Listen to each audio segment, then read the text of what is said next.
Good morning, everyone, and thank you all for being here this great morning here at USDA in Washington, D.C.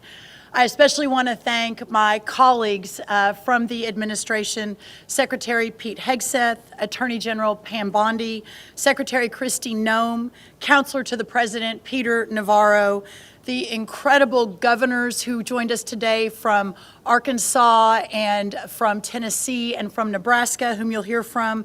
Amazing members of Congress that are here with us. You'll get to hear from Senator Tuberville, Senator Marshall, and Congressman G.T. Thompson. We also have leaders with us here in the audience from Alabama, from Arkansas, from Florida, Kansas, Nebraska, Pennsylvania, Tennessee, Texas, and West Virginia, who have joined us for this historic rollout to address one of the most significant national security threats facing our nation. But first, I want to say that we gather together at a moment when the power of nature is rendered especially vivid to us. The floods in my native Texas, which have carried away so many lives, many of whom my family knew, has caused so much heartbreak and brought so many tears. It touches every one of us, not just those of us from the Lone Star State, but every American who cares about their neighbor, and especially every parent whose heart reposes not within themselves, but within their own children. It is not within our power to ease their pain, nor should those most devastating losses be erased or eased. But what we can do is grieve alongside them, and I know that's what we are all doing. And we can also join them in a sorrow that honors the joy of their children's and their family members' lives. It is not and has never been God's purpose that we suffer, but it is within His design that we rely upon His creation. We see that in extraordinary natural tragedy as over the last few days, but we also see it in the beneficial fruits of His creation, the bounty of the land, the yield of our farms, the produce and the product of our labor. That dependency upon His goodness is part of His purpose, and so as stewards of creation, we have an obligation to protect it. In protecting it, we protect ourselves, and that's why we're here today. Nowhere is this illuminated more vividly than in the stewardship and conservation of our American farmlands. We're here to talk about that today, and we're here to address one particular facet of that stewardship, responding to one particular type of threat. The plain reality is that American agriculture in American hands is a positive good, a rich blessing that we carefully tend and upon which rests the sustenance and future of our republic. Every family, every home, every community depends upon what our farmers do, and they support and sustain us, not merely by keeping us materially fed, but by keeping us spiritually strong. The farm's produce is not just a commodity, it is a way of life that underpins America itself. And that's exactly why it is under threat from criminals, from political adversaries, and from hostile regimes that understand our way of life as a profound and existential threat to themselves. For them, agricultural lands and our farms, because they are a previous inheritance, are weapons to be turned against us. We see it again and again, from Chinese communist acquisition of American farmland to criminal exploitation of our system of agriculture to the theft of operational information required to work the land and beyond. All of this takes what is profoundly good and turns it towards evil purposes. But November 2024 signaled it's time for our federal government to wake up and step up, and that's exactly what we are doing under the leadership of President Donald Trump.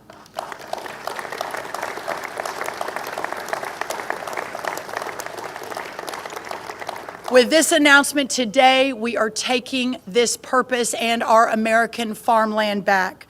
American agriculture is not just about feeding our families, but about protecting our nation and standing up to foreign adversaries who are buying our farmland, stealing our research, and creating dangerous vulnerabilities in the very systems that sustain us. Reshoring and nearshoring our food and agriculture supply chain is essential for our nation's security. In coordination with the White House, the Departments of Treasury, Defense, Homeland Security, and Justice, as well as state governors, state agriculture commissioners, local, tribal, and territorial governments, today we announced the USDA's National Farm Security Action Plan. This plan includes 7 key action items, and there's a lot of people here that I want you to hear from, so I'm not going to go one by one, but just very quickly. It's on our website. The press has gotten a preview of it, and we can ask some questions once we finish the main program. But very quickly, and perhaps the most important, the first of the 7, is securing and protecting American farmland ownership.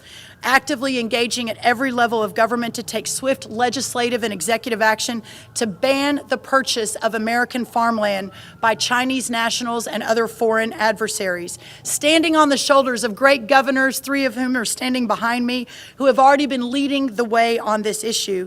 And at the federal government level, working to do everything within our ability, including presidential authorities, to claw back what has already been purchased by China and other foreign adversaries. Additionally, working with the Treasury of the Secretary of the Treasury, along with our Defense Department, on memorandums to ensure that moving forward, there is a much more intentional look at who is buying what in this country and from where they are in the world.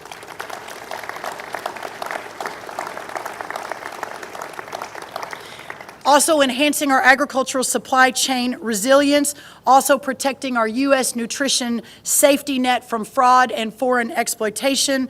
Number 4, defending agricultural research and innovation. No more sweetheart deals and secret pacts with countries that do not have our best interests in mind. Number 5, making sure that America First is in every USDA program, from farm loans to food safety. We have already canceled 7 active agreements with entities in foreign countries of concern and will continue to cancel additional agreements moving forward. I signed a memo today, thank you, which immediately removes 70 citizens from countries of concerns that currently are affiliated with the USDA through contracts or research arrangements. And we are working to issue regulatory action to remove over 550 entities from foreign countries of concern from our preferred catalog. Number 6, safeguarding plant and animal health, working to make sure that we know what is coming in and how to control animal diseases. And number 7, protecting critical infrastructure from our farms and our food and our supply chains, again, along with so many partners across this government here in Washington and across our states. Now, please help me welcome to the podium the amazing Secretary Pete Hegseth. Thank you all.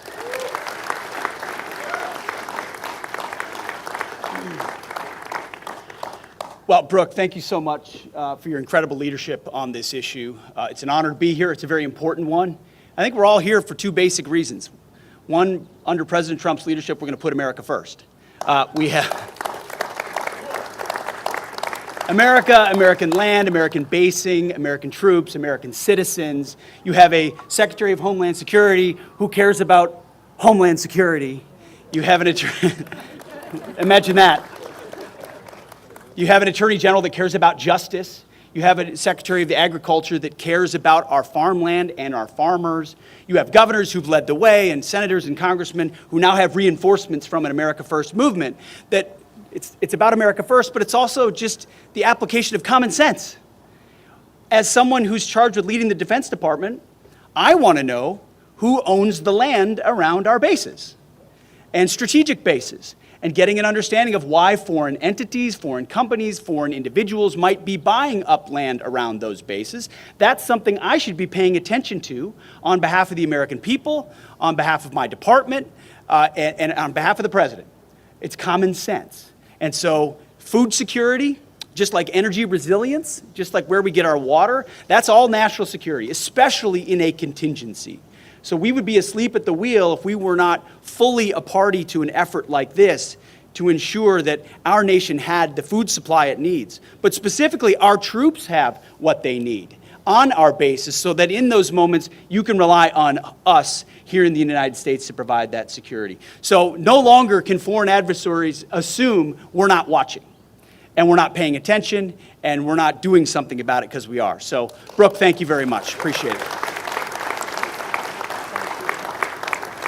Please help me welcome to the podium to speak of the agro-terrorism threats our incredible Attorney General Pam Bondi. Thank you all, and we know Texas is your home state. Secretary Rollins, our hearts go out to all those in Texas and the families, as well as in North Carolina, who are also experiencing those horrible floods.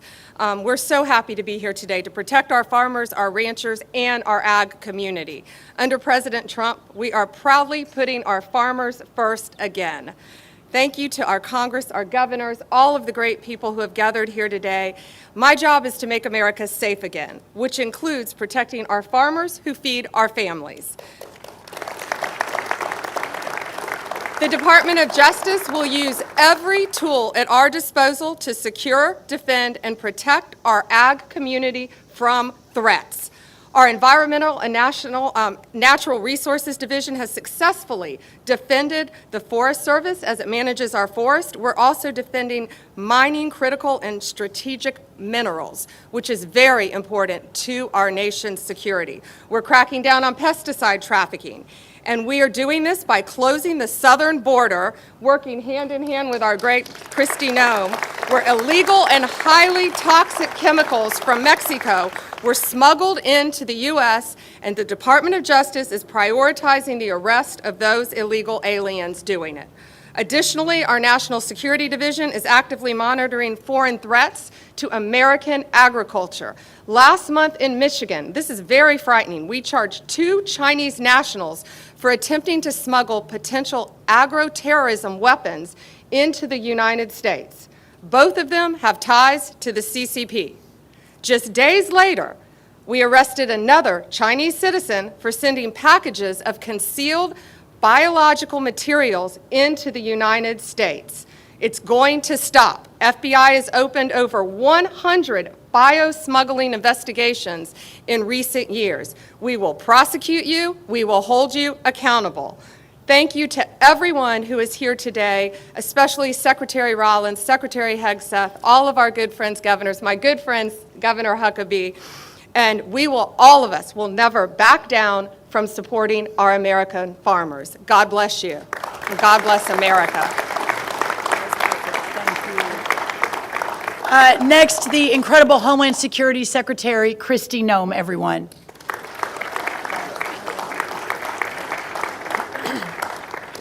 Well, good morning, and I am so blessed and pleased to be here with Brooke, who is a dear friend of mine, and our hearts and prayers still continue to go out with Texas, and I'll be back down there in a few days to spend more time with them and to help them continue to heal and with recovery efforts. The one thing I wanted to share with all of you today is that long before I had the honor of serving as President Trump's Homeland Security Secretary, I was a farmer. I was a rancher. In fact, I've worked on food policy for over 30 years. And I recognize that food policy is national security policy. A country who cannot feed itself, cannot take care of itself, and cannot provide for itself is not secure.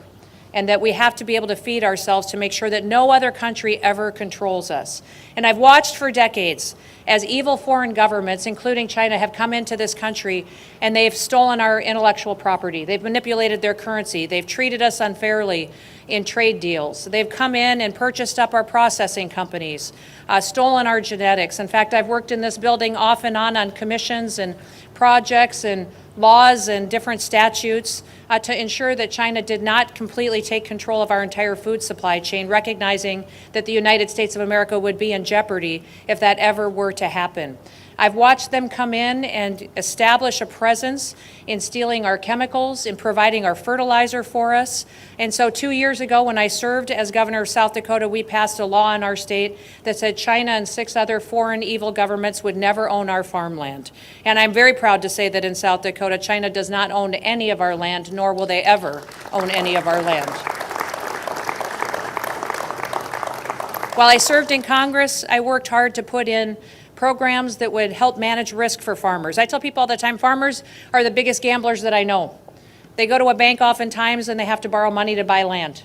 Then they go back to the bank and they need machinery to work that land, and so they borrow some more money to do that. Then they have to go back and get an operating note to purchase seed and fertilizer, chemical potentially, and they put it in the dirt, and they hope that months later it'll rain, the sun will shine, and that there'll be something there that they can pick up, that they can sell, and then that the markets that are beyond their control, that there will be a price there that will help them cash flow so they can go back and do it all over again the next year. They do that so that they can feed this country, so that they can feed this world. In fact, growing up as a little girl and as a daughter of a farmer and a rancher, I always felt like God loved farmers more. I mean, if you look at the Bible, look at Scripture, and you look over and over again, he talks about sowing and reaping and cattle on 1,000 hills and your barns to overflowing. And so I feel like there's a special blessing on farmers. And the fact that we have a president and that we have a Secretary of Agriculture that recognizes the importance of food policy and what it means to this country's security is so wonderful. It's such a change from what the previous administration and how they prioritized our farmers and ranchers. So now as the Secretary Now, as the Secretary of Homeland Security, I have responsibilities when it comes to securing our homeland. But many of those responsibilities have to do with securing our critical infrastructure. We have the responsibility for 10 of our 16 critical infrastructures, which means our electrical grid, our water supply chain, how we protect and run this country, and what we do to make sure the people here are safe, but not just the people, the products and goods that come in and out of this country. Our Customs and Border Protection units are the ones that all of our goods come into this country and leave this country on, and their investigations and how they inspect our ag products are critically important to make sure that we aren't facing any kind of threats from what kind of products may come into this country or what kind of terrorist acts might happen from goods that other countries may wish to send to us that would harm our food supply.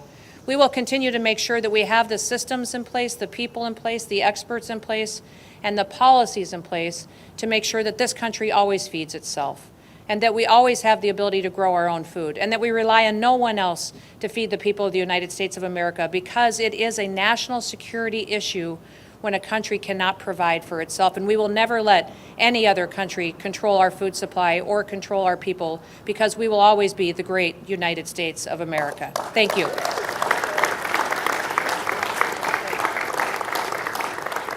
Yeah, I was reminded when Kristi was Governor Noem and we were at America First Policy, Kristi, you and I did an event together on this very issue 3 years ago, and she, along with some of the other governors, really stepped up. So thank you, Secretary Noem. Next, a longtime friend, a partner from the first Trump administration, and someone who has been leading on this for years and years. Please help me welcome White House Counselor Peter Navarro.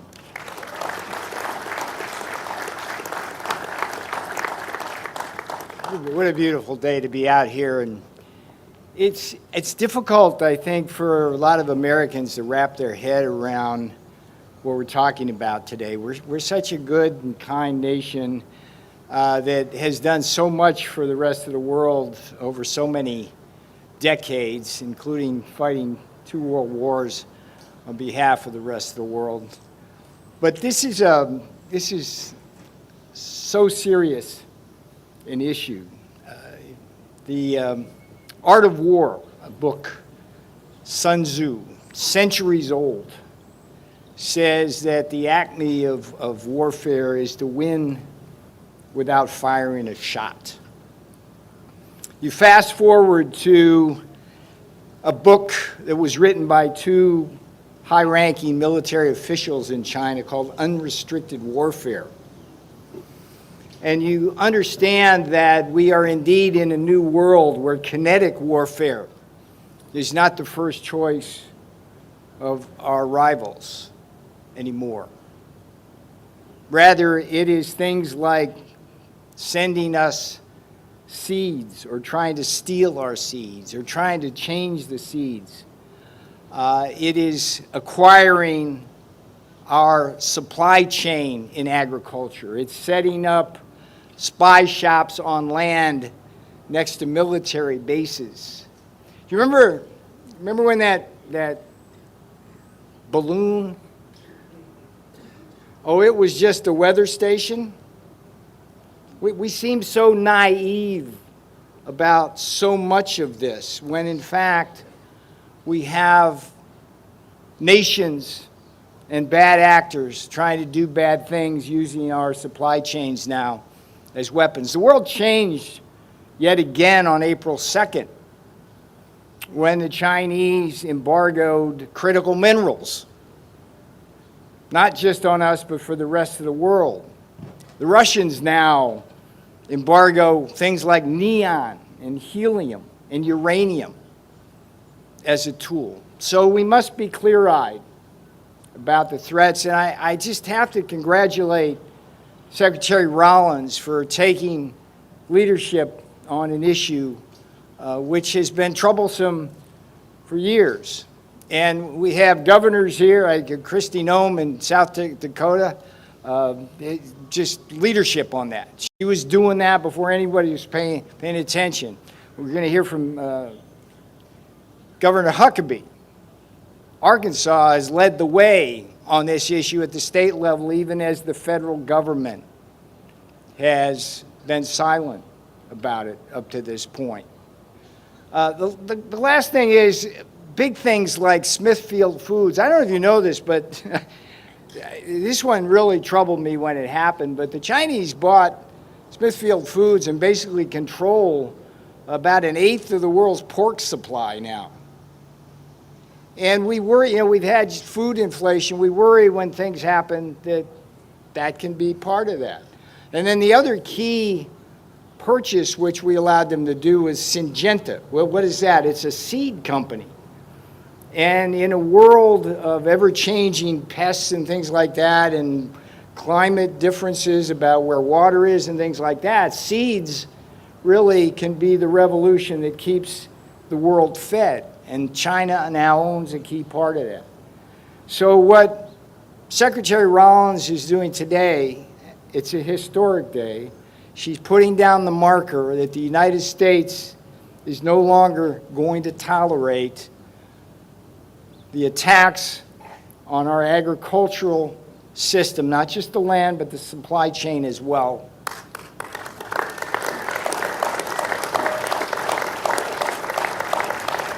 She deserves more than a hand. She deserves a helping hand here, and that's why the other aspects of our government are behind us as well. So I appreciate being here on this absolutely gorgeous day, and again, I commend the leadership of the people behind me. Thank you. Thank you, Peter. Again, no one more of a warrior than he on these issues and many others, so thank you.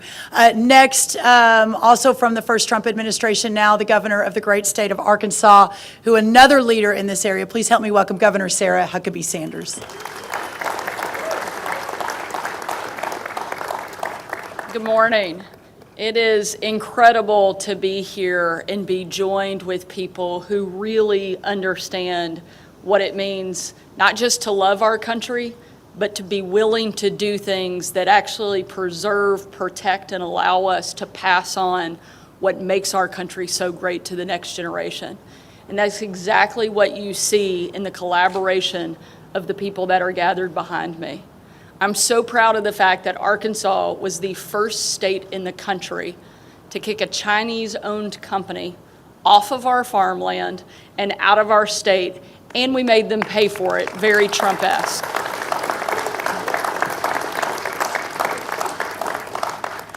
And in the last couple of months, we've passed new legislation just this year allowing us to prohibit them from now not only owning farmland in our state, but from building or buying land around our military bases and critical infrastructure. It is something that has to happen and something that states have been leading the way on. But unfortunately, our states can't do it alone. That's why events like today matter so much. That's why leadership from people like Secretary Rollins matter so much. The fact that we now have a president who understands who our real enemies are and is willing to take them on is making a huge difference, not just in our country, but around the world. You know, we've talked a lot about today a country's ability to feed itself, but that's not the only place, and that's not the only role agriculture plays. A country has to be able to feed itself, fuel itself, and fight for itself to truly be free. And that's why what this group represents is every component of that, and we now have a president who understands it and is willing to do everything within his power to to make sure the United States continues to be the greatest country on the face of the planet. And that doesn't happen by accident. That happens because we have great leadership. And I'm proud of the role that Arkansas has been able to play, but I'm more excited about the leadership that we now have in Washington that is going to take this to all 50 states and frankly all across the world. Having this group, there are no people I have greater confidence in. Secretary Hegseth, leading the greatest military on the face of the planet, and nobody better suited to do so. He's tough, and I'm pretty sure he could take every member of the cabinet in an arm wrestling competition, but he's not the only tough one up here.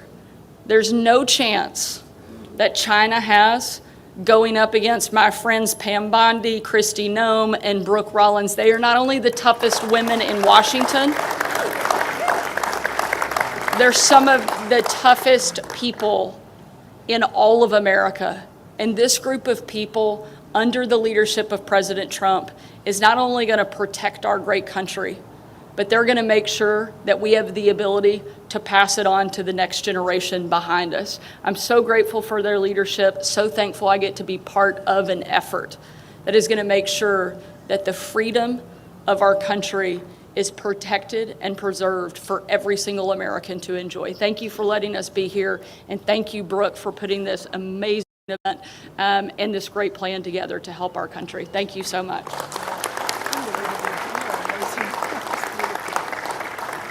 Thank you, Governor Sanders. Also at the front of the battle, Governor Bill Lee of Tennessee. Please help me welcome him. Thank you, Secretary Rollins. Let me just add my words of gratitude to President Trump and to his administration. And it's an honor to stand here with these great leaders. I have served as the governor originally in President Trump's first term, and then through the Biden administration, and now again in the Trump administration.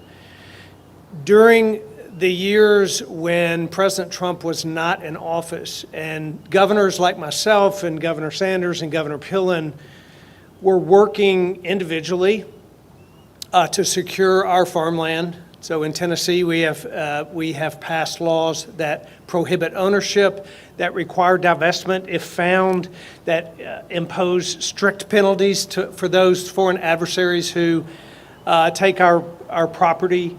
We have also passed the Farmland Conservation Act in order to make it easier for the next generation of farmers to live and operate in our state. But that work was really hard in the previous Biden administration because we didn't have a partner who understood the threats and the challenges that we understand in Tennessee. So I'm so grateful for President Trump's leadership here, especially for Secretary Rollins' leadership, who she and I connected early on. My family is a multi-generational farming family as well.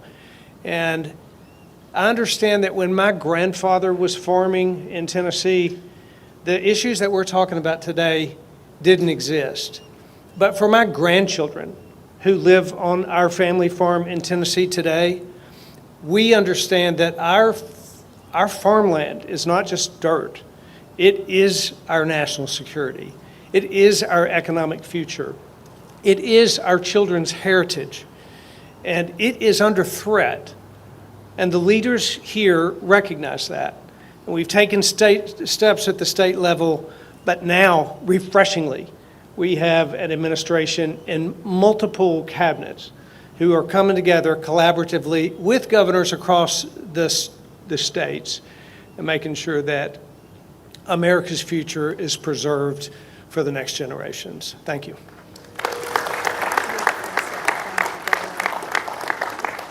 Our first conversation, Governor Lee and mine, was not about how to save America. It was about our mutual love of Hereford cattle. So we are forever bonded. Listen, y'all, next, another great governor, great leader on this issue. Please help me welcome Governor Pillen of Nebraska.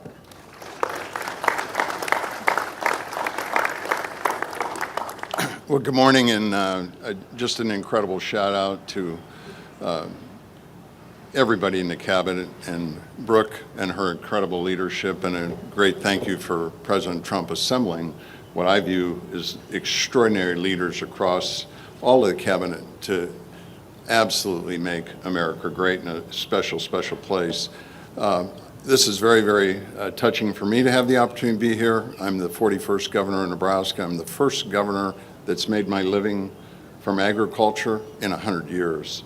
I have simply sat and looked in my career of over 40 years and saying, what on earth is going on with China?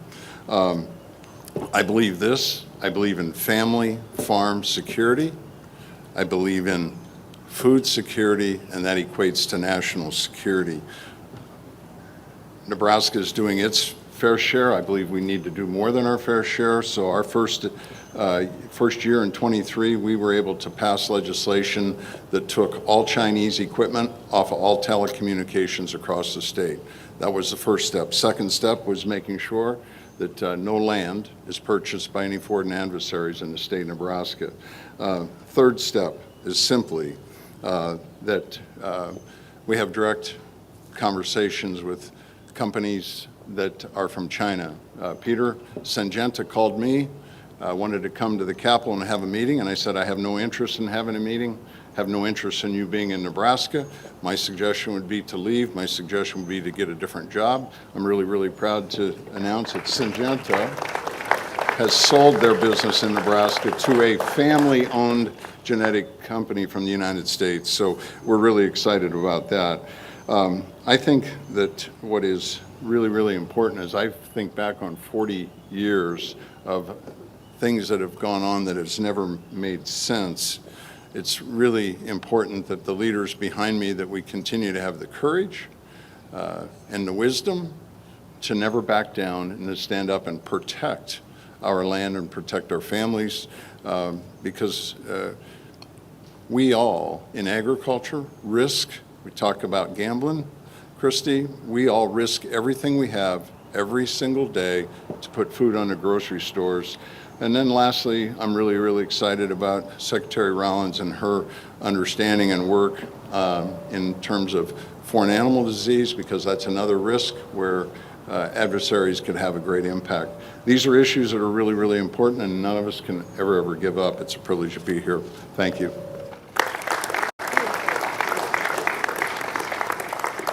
Now, Senator Tommy Tuberville from the great state of Alabama. Damn, she didn't call me coach. I always look for a day like this when I was coaching. I'd work the hell out of them, then we'd line up down there in the parking lot and just run for about an hour, you know. Just think about it right now, though. Our farmers every day go out in this every morning and scratch the ground to try to make a living and try to feed all of us in this country. And they're very important. I'm on the Ag Committee, Armed Services Committee. I've seen it all. I'm not a politician. I've been on the front row and been able to watch the devastation of our farming community in the last 4 years under the Democrat, Socialist, Communist Biden party. It was devastating. Input cost high, $5 diesel. Instead of a $700,000 cotton picker, they're $1.5 million. They wanted to put our farmers under.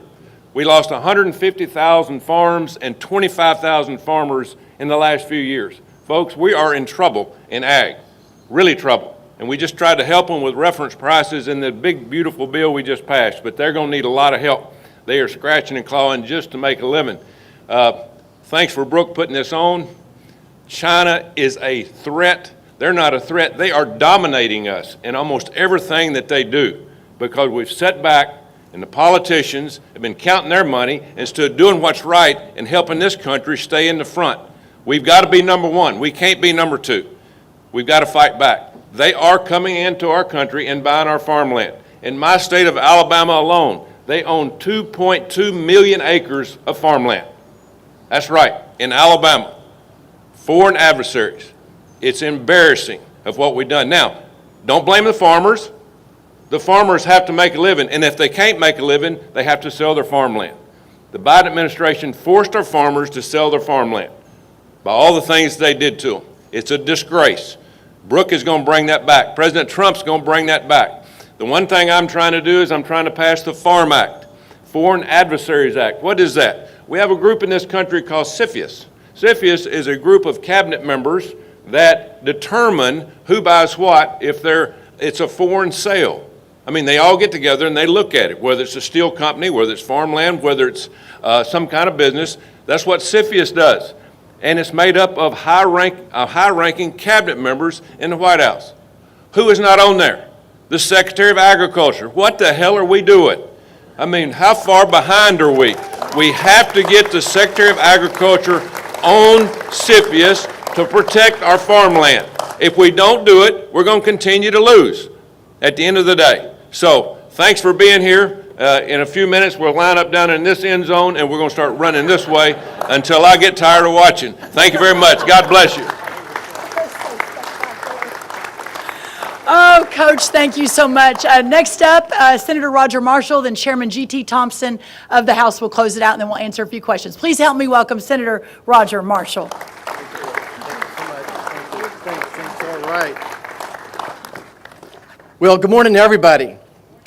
America's abundant food supply is not guaranteed. It's a strategic asset we must fiercely protect. Farm and ranch security is national security, and I'm proud today to share how Kansas is at the heart of this mission. Today, we tell China to get the hell out of American agriculture. Today, China, here's your ticket. Do not pass go. Get the hell out of American agriculture. And the Trump administration is going to lead the way. Now, I want to start by just thanking Secretary Rollins, and maybe we can help you get some Angus cattle someday for your farm. But I do want to thank Secretary Rollins and President Trump and his administration for his unwavering commitment to our farmers, our ranchers, and rural America. The big reconciliation bill we just passed exemplifies this support. It strengthened the farm safety net, including increased reference prices. It makes key business tax deductions permanent and doubles the estate tax exemption up to $30 million for couples and streamlines the 45Z tax credit. Folks, 45Z is going to do more for agriculture than all the soybeans and sorghum we sold to China in the past 5 years. This bill empowers our agriculture communities and secures our family farms for generations to come. Now, as a fifth-generation farm kid, I learned how agriculture underpins our economic stability, our public health, our national defense, our geopolitical autonomy, and our rural way of life. It contributes $1.5 trillion to GDP and supports over 22 million jobs, yet we often take it for granted. Our farmers, our ranches, our food supply chains face grave threats, specifically bioterrorism, procurement disruptions, and foreign ownerships. A virus like COVID, which was made in a lab, could target our beef and dairy cattle industry next, or a fungus could devastate our wheat and our corn. Whether it's from nature or made in a laboratory by a foreign adversary, these risks demand vigilance. Let me share how Kansas is leading the fight. We're proud to host the Animal Health Corridor that stretches from Columbia, Missouri to Manhattan, Kansas, the Little Apple, to Lincoln, Nebraska, where cutting-edge research thrives. And why in the world we let scientists from foreign adversaries in those experiments and in those laboratories, I'll never know. And why we're doing research with American dollars in those foreign countries of threats, I'll never know either.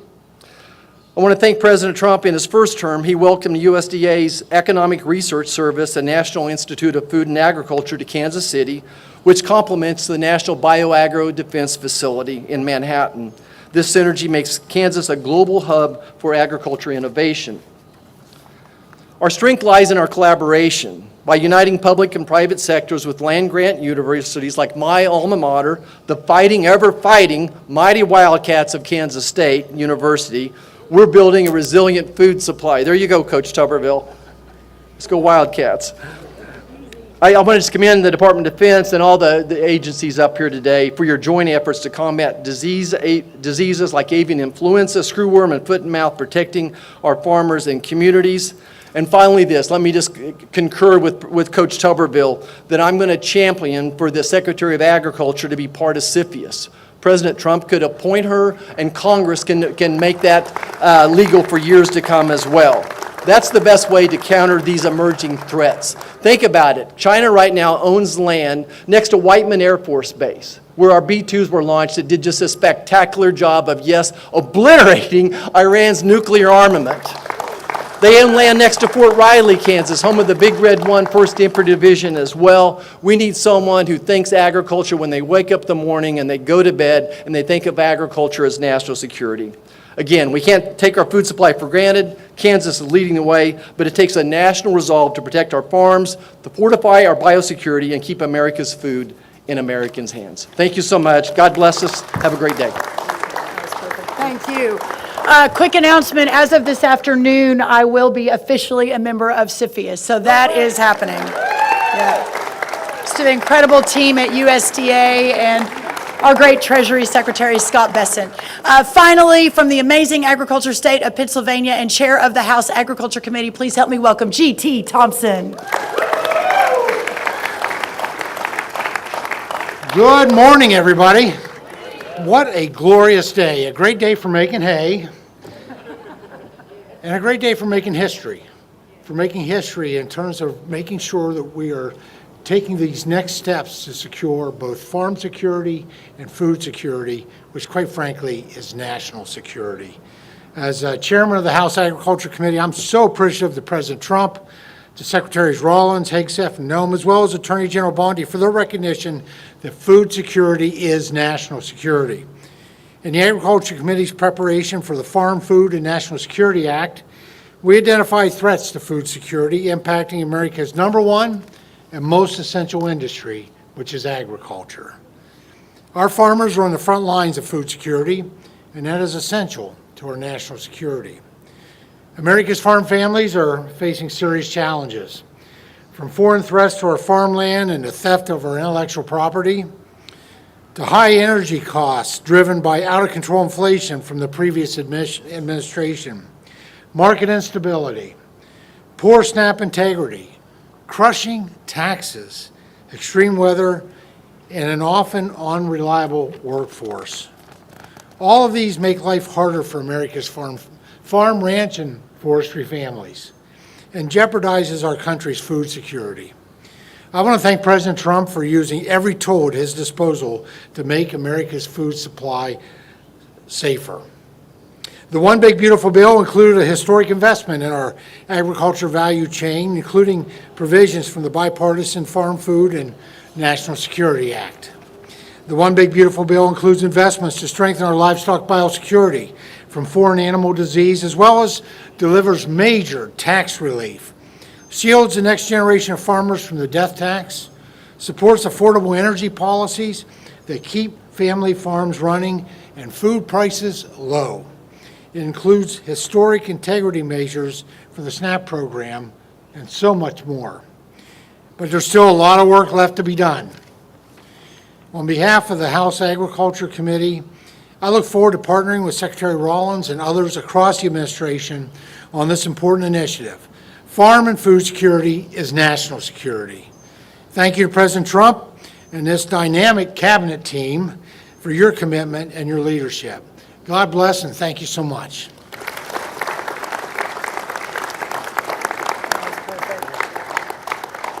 Okay, everyone, we're going to open it up for some questions. I would note that while we were standing here and all of you were sitting there, it's too bad Secretary Bobby Kennedy's not here because we're all getting a lot of vitamin D today. So we'll let him know. He'd be very proud. All right, we'll take some questions from the press. Okay. Thank you, Secretary Rollins. Mary Margaret with the Daily Wire. 2 questions, if that's okay. First of all, I'm seeing on this map that there's a lot of Chinese-owned farmland in California. Are you looking into the severity of that and what those consequences are? And then number 2, the president has expressed concerns about how mass deportations would affect the farm industry. Do you have concerns on this front? And are you hearing about some of these top conservatives saying that there's a push for amnesty for this workforce?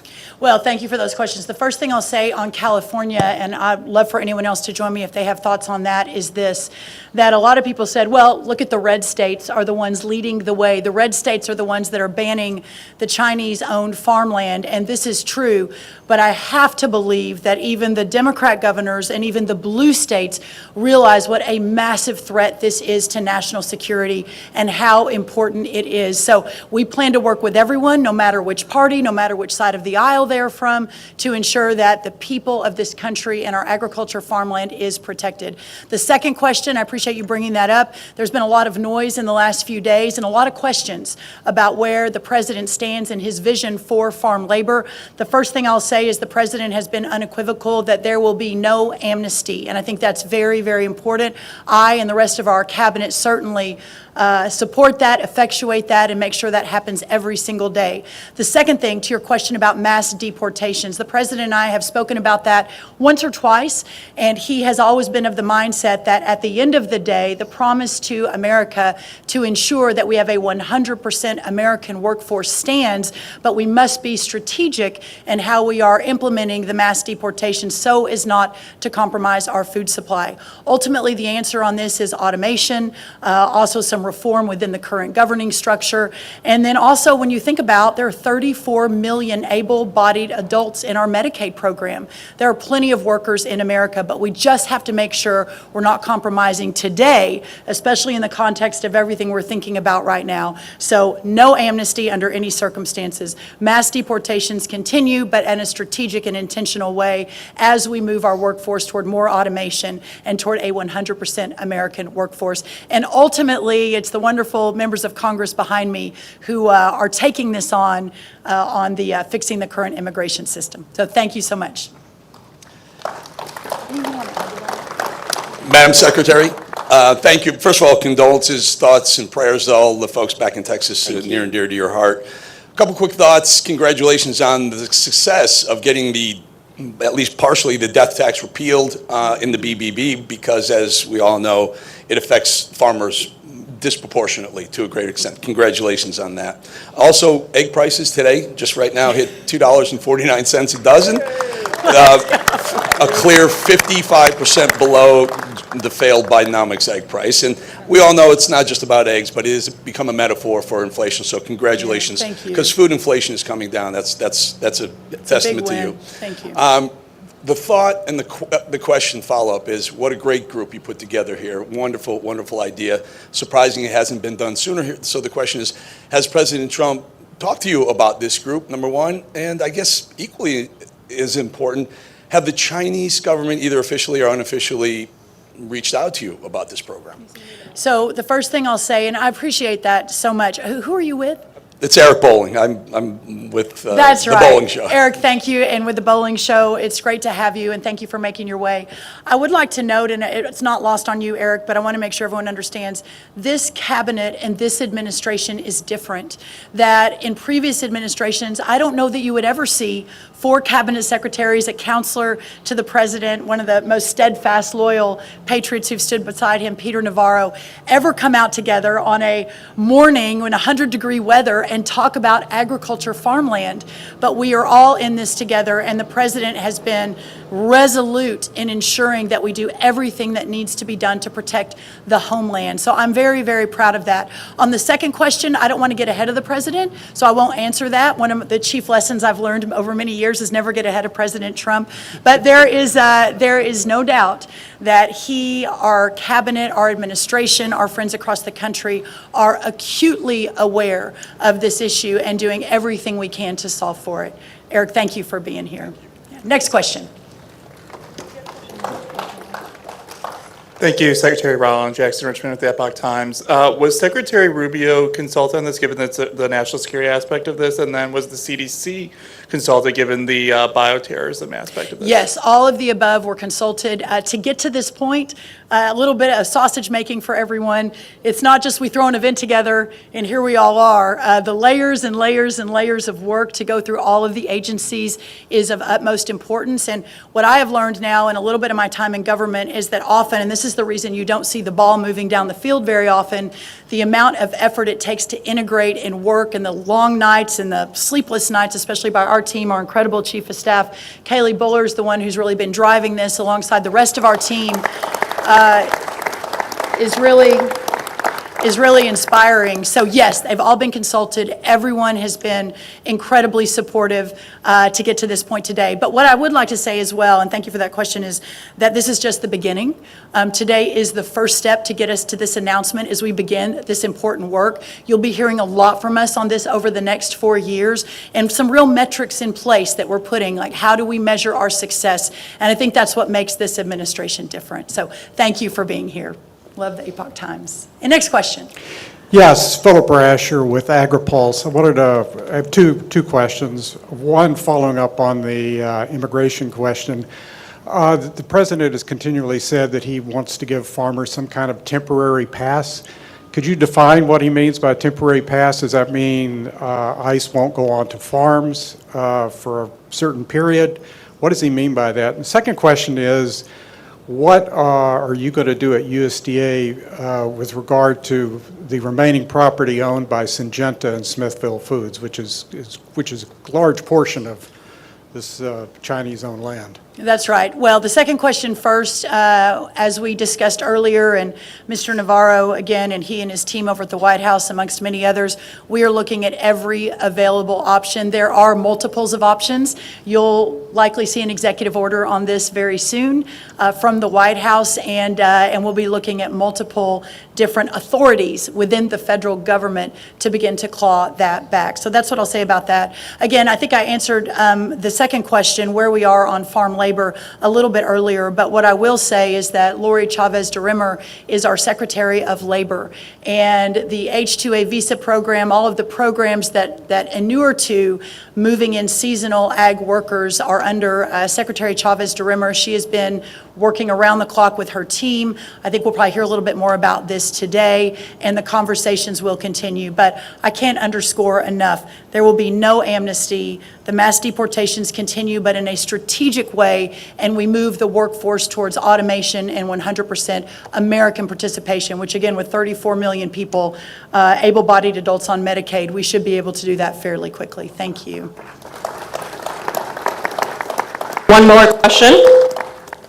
Hi, thanks for doing this. Kate Goodell with the Washington Post. I'm wondering if you can perhaps spell out some of the specific threats that we're seeing with Chinese farmland at the moment. I also wanted to ask about the legislative efforts and what form the executive action might take, and whether you have a timeline. Well, first on American farmland, and I'd love for Peter to add to this, and if anyone else would like to as well. When you look at the chart, which is behind our, by the way, our new Deputy Secretary Stephen Vaden started yesterday from the great state of Tennessee, Governor Lee. You can see on this chart the hundreds of thousands, and by the way, this is just China-owned. This is not other countries of concern owned, such as North Korea, Russia, Iran, and others. You can see that a lot of those, the red blocks, are actual military bases. And ultimately, when we're talking about national security, that is, I think, the number one concern, certainly of this administration, is what's happening there as we're looking at the threats that this country is facing, but specifically through agriculture is really, really important. Peter, I don't know if you want to add to that. And thanks for asking that question. If you look at the gradations of threat, that's the most obvious. I mean, how did we let that happen? How did we let that happen? And CFIUS, Greek word, I think, for like doing nothing, right? But not during the Trump administration. And I can tell you, if nothing else happened today, having Brooke Rollins on that board, give her a hand. That's a big deal. But if you look at the concept here of unrestricted warfare that I talked a little about earlier, it's not just the idea that you can surveil troop movements, flights, all the things you would worry about just from a pure national security view, but you remember when they arrested the Chinese spies on the Iowa farmland? Y'all remember that? I mean, that was another turning point in our awareness, where they were, so if they're owning the farmland, they have access to all of they're going to get the seeds that way too. And so ultimately, the other thing they want to do is, which is why they bought Smithfield Foods. I don't know if you know this, but China consumes 50% of the pork in the world. Did you know this? That's astonishing. I think we got the corner on Kentucky Fried Chicken, but they cornered the part. So when they acquire Smithfield's Foods and the entire pork chain, it's like that becomes a weapon in and of itself. So the more land they acquire here, the more control they have. And it's a business model. I mean, we're the United States, but they treat us like a colony. They do the same damn thing down in Zambia with tobacco and around all of Africa. They buy land, they bring in Chinese workers to work the land, and then they ship the food back to China, and the people around starve or pay higher prices. So when you ask us, what's this about? It's about everything. Food security is national security. Thank you. I want to make a comment, if you don't mind. So, to me, the Chinese owning land is just a small piece of the puzzle. I'm much more concerned with food supply down the road here, that right now foreign entities own about a fifth of the protein processing. Between beef and pork, JBS and Smithfield own about a fifth, maybe a fourth of the protein processing in this entire country. That's just wrong. I think beyond that, it's the intellectual property theft. It's the Chinese scientists that are in our own universities and research that are stealing intellectual property. It wasn't too long ago they were taking rice seeds from my alma mater. The Attorney General mentioned something up in Michigan. It's that constant threat. But what really keeps me awake, the real threat to me, the biggest, is bioterrorism. If you could imagine a COVID-like virus made in a laboratory in Wuhan, China, that could infect all the hogs of the world, but you had an mRNA vaccine that could protect your own hogs, what would that do to our world's food supply? That's what keeps me up, and that's why I'm a big proponent of the work being done at NBAT, the National Agro-Research Defense Facility in Manhattan, Kansas as well. I think that's the biggest active threat that I see is bioterrorism. Yeah, agreed. I think Senator Marshall really put a nice overview on the different threats. Really, American agriculture, I think, is defined as science, technology, and innovation. And all those are amazing. It defines agriculture today, but it also leads the way for agriculture over the horizon for the future.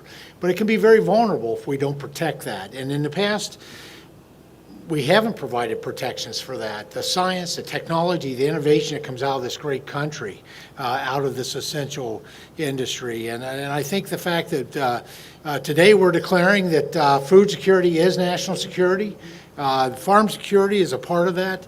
I think this is a great milestone of making sure that we're protecting all of that for the future. America needs, we always want America to be in the lead, no matter what we're talking about. But certainly when it comes to the thing that is probably most essential, and that is food and fiber, energy materials, building resources, all the things that come off that rural agriculture acreage, we have a duty and responsibility to make sure that those things are secure. So Secretary, thank you for your leadership and vision on this. Much appreciated. Timing is coming very soon. We'll continue to announce further steps to answer your final question. Listen, everyone, thank you so much for being here. It's really, really an honor to have you all here at the People's Department. Abraham Lincoln founded this department in 1862 to ensure that the American farmers and ranchers and rural prosperity, rural way of life was represented here in Washington. So thank you, and everyone can gather over on the right for Coach Tuberville's next workout. All right, thank you guys so much. Thank you.